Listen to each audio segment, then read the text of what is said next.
Hello, thank you so much for joining me here today. I really appreciate your time. I just have a few questions for you. Are you ready? Yes. Amazing. Can you share with us how everything went with your sales manager? It was great, straight to the point. One of the best deals I went shopping around, and it was an amazing experience. Fantastic. And who helped you with your panels? It was Itai. Great. Now, give us a rundown here. I know that you might have had higher bills before you went solar. Can you share with us the difference that you've seen now that your panels are up and running? Now that my panels are up and running, my bill is literally my state taxes and my meter fee. And other than that, I'm always in the negative on usage.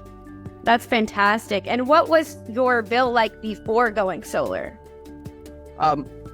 I'm not 100% sure with this house, but because I bought the house and almost immediately put solar on, but my bills on my other houses were anywhere from $50 to $100 a month.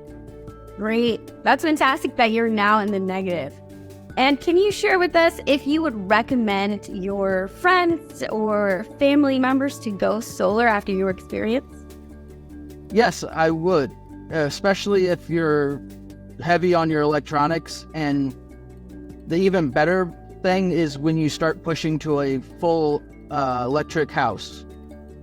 Amazing. Perfect. We did a fantastic job answering these questions for us today. I definitely appreciate your time. Thank you.